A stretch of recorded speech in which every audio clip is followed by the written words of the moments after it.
Well, hello there, everybody, and welcome back to another episode of The Nerd Corner. I am your host, Philip, and in today's episode, after being on a little bit of a hiatus for a couple of weeks, we are going to be diving back to some movies that came out last year for 2024, and we still have a couple of things to talk about, even though it is the new year. Thankfully, not too much has came out that at least I wanted to see in 2025, so we still have a couple movies that rounded out 2024 that I would like to discuss. And today we are jumping in with one that has been out for quite a while and is, I think, more recently left theaters, probably a couple of weeks ago, and that is Gladiator II. So this was the big weekend with both Wicked and Gladiator II. Obviously, Wicked got most of the spotlight, because it's Wicked, but Gladiator II did come out as well. And, from what I've worked, with my personal experience, and then obviously seeing the movie, I believe I saw it once or twice. I think I saw it twice. I thought it was an absolutely phenomenal film. Obviously, we'll get more into the discussion in a little bit, but we are going to be starting with Gladiator 2. For those of you that are wondering, like, oh, Philip, your last video was like 3 weeks ago. Where have you been? It's been a crazy start to the year, to be honest. I think the last episode that I put out was either early January or late December. So obviously, hopefully everybody is enjoying the new year. We are officially in 2025. I'm not sure if this is the first episode for 2025 that I'm doing, but if it is, hopefully this podcast will be off to a great start.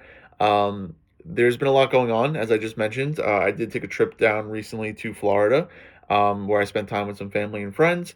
Um, and because of that trip, I am, more than excited to say that I am starting the transition process down to Florida. I should be back and settled down in my room in my home in Florida by the middle of February. So obviously that's why I've been on a little bit of a hiatus. Unfortunately, I'm just trying to work, get some money, check some things off my list, before I go down to Florida, and then yeah, and then like next thing I know, like the time is already creeping up on me. So I just really haven't felt up to it. I just really haven't had the time to sit down and record a couple of episodes.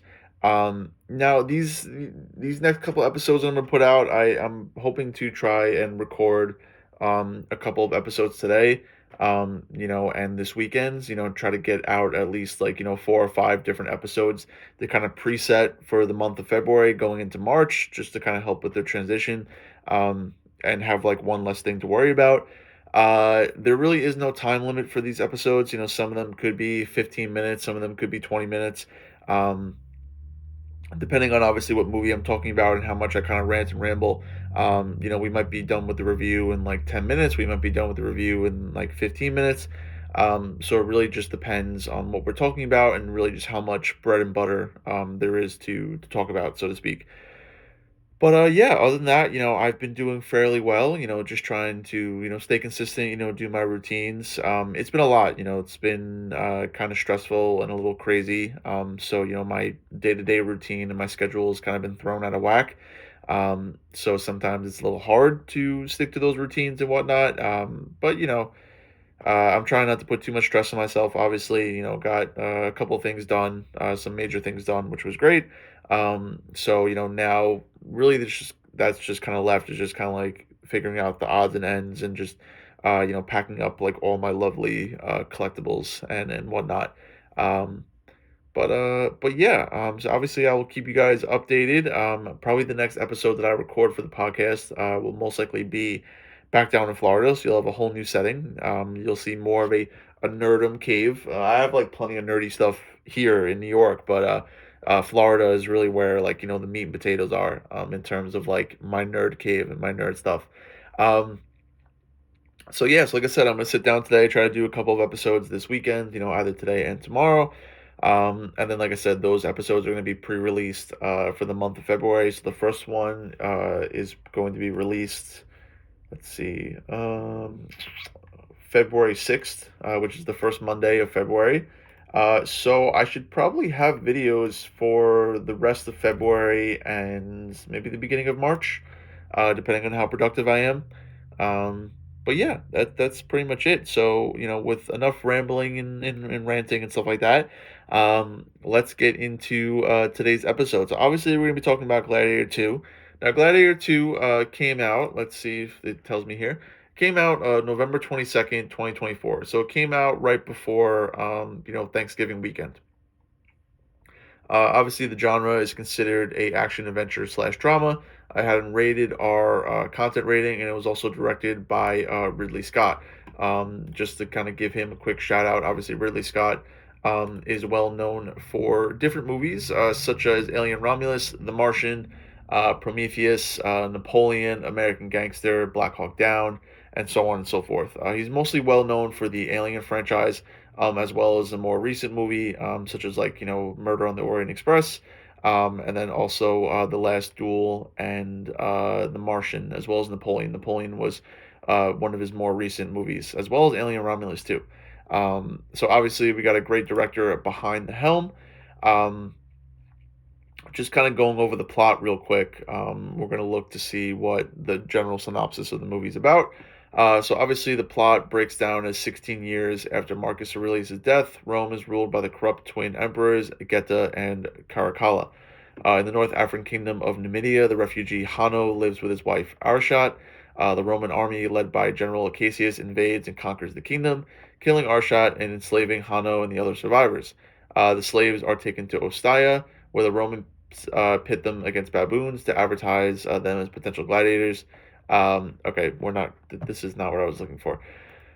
Basically, all you need to know about the plot is that this takes place 16 years after the events of the first Gladiator, and it really focuses on what the state of Rome is like. So, obviously, Marcus Aurelius's dream, and especially Maximus Decimus's dream, did not come true. Rome is currently ruled by two corrupt twin emperors, which are historical figures. That is something that we'll talk about. Obviously, this film is not historically accurate at all. Um, but we see that it focuses on a refugee known as Hanno, who is actually secretly Maximus Decimus's son. He was the blonde kid from the first one. I don't remember what his name was, but he was the short little blonde kid from the first one. And yeah, basically just kind of like shows his journey. It's very similar to the original plot of Gladiator, to be honest. Um, but yeah, let's get into some of the cast since we started talking about it. So we have a couple different characters. So we have Paul Mescal as Lucius. So that's the name of the young blonde kid. All grown up, his name is Lucius. We have Denzel Washington as Macrinus. We have Pedro Pascal as General Achaeus. We have Connie Nielsen making her return as Lucilla. We have Joseph Quinn playing Emperor Geta. And then we have Fred Heckner playing Emperor Kalakala. Those are really, pretty much uh, most of the actors and actresses you need to know, obviously, for the film. If you guys watch Game of Thrones, you have Roy McCain playing General Takula. I believe he was a general for the Praetorian Guard towards the end of the film. So he also played the Hound in Gladiator, in Game of Thrones. So if you know him from there, obviously you'll know him in the film. So obviously we're gonna get more now into like the ratings and more of like the bread and butter. I apologize if this is like kind of like all over the place. I just really haven't recorded in a couple of weeks, and to be honest, I don't really feel up to it. But I need to get a couple of episodes out, so I apologize if I'm not, uh, you know, feeling too up to it. So we see that on IMDb, it does have a 6.6 out of 10. So it is a pretty average score, for a film of this size. On Rotten Tomatoes, it does have a score of 71%. So I do actually want to take a further look at this because I always like to compare the critic scores with the audience scores, and see, what's different and then what's, the same. Okay, so we do see that it was actually certified fresh at 71%, which is great. Definitely bodes well for a sequel. I mean, compared to let's see what it compares to the first Gladiator. The first Gladiator ended up at 80% and was also certified fresh. So both Gladiator and Gladiator 2 both have good tomato meters and popcorn meters. So we see that the popcorn meter for the original Gladiator was at 87%. This one is at 82%. Um, so overall, when it comes to the scores, we can see that this is a pretty average score for a sequel. Obviously, the audience enjoyed it, a little bit more than the critics, but that's usually always the case. I just wanted to kind of look at the box office report, see what the box office did. Um, and we also have on Metacritic that it also had a 64 out of 100. So overall, with the scores from IMDb, Rotten Tomatoes, and Metacritic, we do see that it is a pretty average film. Now, obviously, compared to a sequel, you always want to shoot for the stars and you always want to do better than the original film, but that's not always the case. In this case, it does have pretty average scores, but when talking to the audience, obviously, it was up there in like the 80% range for that meter. So overall, it got people's butts in seats. And I mean, working in the opening weekend, and obviously a couple of weeks after, it still was a fairly popular film. I mean, obviously, the main focus and attention was on Wicked, but you still walk into a theater and you'd be like, "Damn, oh, this is a pretty crowded theater." So people really enjoyed it. And looking at the box office report, we're seeing that it made about 460 million U.S. dollars. Now, I kind of want to go back and figure out how much it costed to make the movie. Um, okay, so we see that it had a budget of about 310 million, or 210 million. So we see that it had a budget around like 200 to 300 million. And it did make, it definitely made its budget back, but to only make like 160.5 million dollars back is it's a little disappointing. Obviously, it's great that they made back their budget. That's definitely a plus for them, but obviously you want to see a higher revenue for that. Um, if this film honestly came out at any other time, like I think it would have done a little bit better in the movies, but I think because it was competing with Wicked basically the whole time it was out, unfortunately, we're not going to get the box office report that we want. I mean, just kind of giving you a side by side comparison. I mean, I do plan on talking about Wicked because I did see that. Um, but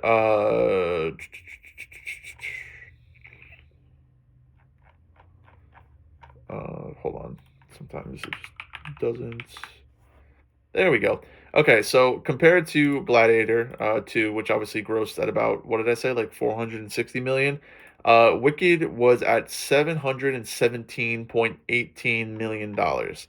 So yeah, obviously it's been a little tough to compete with that when you come out on the same weekend. Regardless of the fact, something to take away from all these scores and the box office is that obviously it was a pretty successful film. It did have a pretty average, slash good rating when it came to the reviews. Obviously, both the critics and the audience did like this movie. I'm sure looking at all the scores and, as we get into like kind of pros and cons, we are going to see that it is a pretty successful sequel to Gladiator. Did Gladiator need a sequel? No, it did not. Was I happy there was one? Yeah, of course, because I mean, it's Gladiator. I mean, if you love that time period, I mean, obviously, again, it's not historically accurate, but if you love that time period, if you love gladiators, if you love Rome, if you love ancient history, you're absolutely going to love it. If you love the first one, I highly suggest going to see this one because it is very similar. The plot and the storyline and some of the characters, they're very similar to the first one. So if you enjoyed the first one, I think you're definitely going to enjoy this one. Moving on from all the bread and butter, after going over the cast and the scores as well as the box office, we're now going to jump into some pros and cons. Obviously, there wasn't really too much standing out for this movie because it was very similar to the first one, but there are a couple points that I do want to cover, about this film before we wrap up and I give you my opinion about it.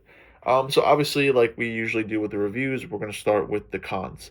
So there's a couple of different cons that I want to go over that I saw while watching the film, and also other people saw while watching the film as well. One of the first cons we have are underdeveloped characters. So many of the supporting characters lack depth, making it hard to connect with them.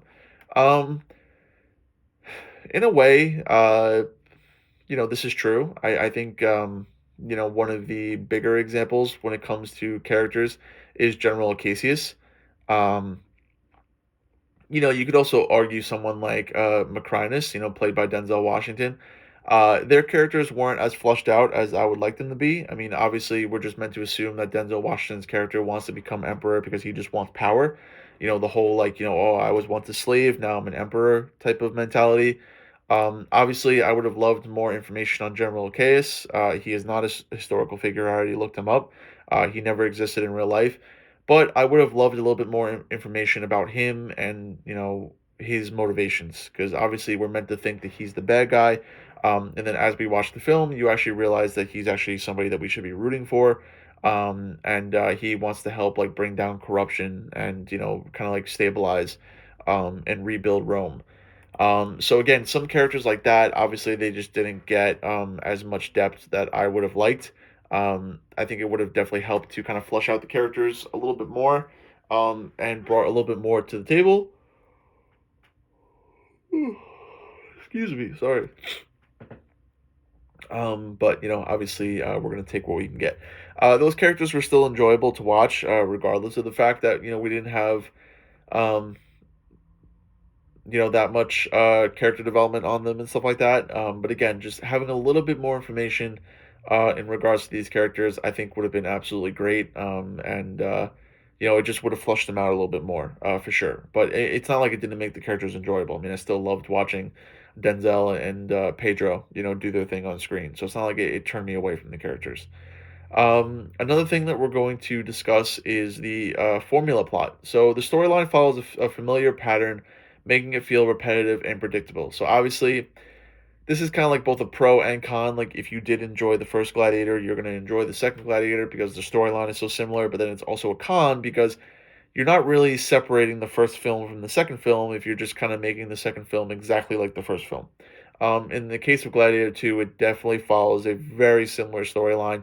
The only thing that it really does different is that it just replaces the characters. Obviously we have some returning characters. We have Lucilla, we have Lucius. But besides that, I mean, you throw some, a couple of different faces on there. Throw in a couple of new settings. Some new fight scenes, and it's basically a new movie. Um, Basically Maximus and Lucius are the same, in origin, towards how they triumph at the end. And again, like, it definitely does follow a familiar pattern. So you could, if you were watching this movie, like, for the first time, you probably could predict some things and you could figure out, how the movie was going to end and stuff like that. So it's not exactly, the best thing in the world. I do wish they would have went a little different in terms of the storyline. I think looking at something like Gladiator and trying to figure out how to make a sequel of Gladiator, they could have done, a totally different time period. You could have went, a couple hundred years into the future. I mean, again, Rome was around for centuries, so you could have, went, further down, generational wise. You could have had Maximus be more like a memory, not something in like the distant past. Um, I'm sure there are different things that you could have done. But again, take that with a grain of salt because if you did enjoy the first one, because it has such a familiar storyline, you'll enjoy this one. However, if you were looking for something a little bit new and unexpected, you'll be a little disappointed with the storyline because obviously it is very similar to the first one. Rounding out the cons on our list, we do have a couple of pacing issues. So the film does drag between action scenes, making some of the parts feel dull and monotonous. This is true, in a way. I think some of the reasoning for it was they were trying to build some sort of story, but again, there's not really much story to build if you're just copying and pasting the same story from the first one. Um, it's the same song and dance. Obviously, you have a corrupt emperor or you have corrupt emperors. You have a group of senators and politicians that want to, restore the republic. They want to bring justice to Rome and basically kind of like rehabilitate Rome. They do this through some sort of military vessel, and in this case, obviously, it's Lucius. Last movie it was Maximus. Um, and then obviously they end up triumphing at the end, and stuff like that. So, you're not really introducing anything new. I mean, there are scenes where you see like Macronus kind of build his political standing and like how he like goes from just like kind of like humble, gladiator owner to emperor, or vice emperor or whatever. You see a couple scenes with General Achaeus and Lucilla. Obviously they are married and they're in love, and they're discussing the plot to kind of like overthrow the emperors and whatnot. So There is some story building in between. Obviously, you see Lucius, kind of grasping with like, what just happened, losing his wife in Numidia, and then, trying to figure out who he is and all that. Um, so I wouldn't say, all the parts between the action are like unnecessary and mundane. But again, it does face some issues. But I think this one is really the most like take with a grain of salt as possible because, um, at the end of the day, I think the pacing was fine. But again, take this with a grain of salt. Um, so overall, with the cons, we have underdeveloped characters, we have formula plot, and we have pacing issues. All these I do agree with in a nutshell. Again, as I always tell you with the cons, take them with a grain of salt. Some people might not find issues like this, other people will. Um, I think what I agree with the most is definitely the first two. Again, I think some of the supporting characters, I think they would have flushed out a little bit better if they were given a little bit more context, a little bit more character development. And then the plot, I would have liked a little something different. It would have been cool to see a little bit more of a unique storyline, versus kind of copying and pasting from the first one. But regardless of these cons, I still thought it was a pretty enjoyable movie. Now we're going to go into some of the pros. So, obviously, one of the pros is the action set pieces. So, obviously, the film features impressive and imaginative action sequences that are visually stunning. They obviously were able to up their game because, I mean, the first Gladiator came out in like early 2000s. So, I mean, obviously, with CGI and, with better technology, they definitely were able to introduce a lot more action scenes and definitely some cool ones. Like the gladiator riding in on the rhino, their fight scene with the baboons, the naval battle that they conducted in the Colosseum. It was very impressive and it was really fun to watch. I mean, were they historically accurate? Not necessarily, but they were really impressive and they were really fun to watch. And I definitely think they stepped their game up from the first one. Obviously, Denzel Washington's performance is one of the highlights of this film. So his portrayal of Macronus is highly praised, bringing depth and charisma to the character. He definitely was fun to watch. He kind of kept you on your toes for some of the film because you still thought that like General Chaos was the bad one, but then like halfway through the film, it like flips on its head, and you're like, oh shit, he's actually not the bad one. Like Macronus is. And I mean, I think from beginning to end, I think Denzel Washington had a phenomenal performance as him. And he definitely brought a lot to the screen. So I think if you like Denzel Washington as an actor, you're definitely going to enjoy his part in this film. And then finally, we have costume and set design. So obviously, again, whether or not how historically accurate it is, all of the Roman armor and the soldiers and the gladiators and just the attention to detail. I mean, obviously, some things from his historical perspective are not accurate. However, I mean, I thought the costume and the set design was absolutely phenomenal. I mean, again, they just basically took what they did in the first one and they bumped it up a notch, because of new technologies and new designs and so on and so forth. And obviously, a lot more knowledge that we have about the time period and, the different styles of clothing and armor and, what you would have seen, back then. Um, so yeah, I mean, I know it's a pretty short pro list, but again, I think what you need to take away from the pros for Gladiator 2 is that it did have some great action set pieces. The costume and set design was obviously phenomenal.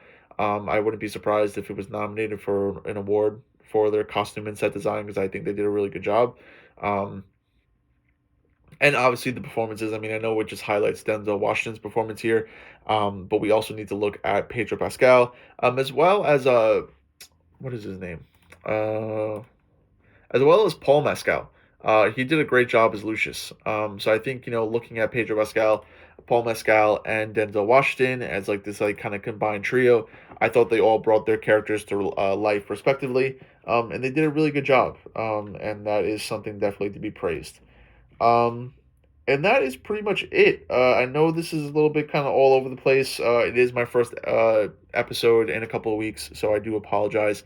Um, but I think something to take away from this film is that it is very similar to the first one. The storyline, the characters, it does follow a very similar plot and storyline. Does it make it predictable? Yes. Does it make it repetitive? Yes. However, is it still enjoyable? Yes, it is. Are the action sequences good? Yes, they are. Obviously, custom and set design and the way some of these actors perform their characters. I think overall, when you take a look at the bad and then you take a look at the good, I think it kind of all blends together for a pretty good film. I mean, I would still enjoy the first Gladiator better, in my opinion. That's just my preference.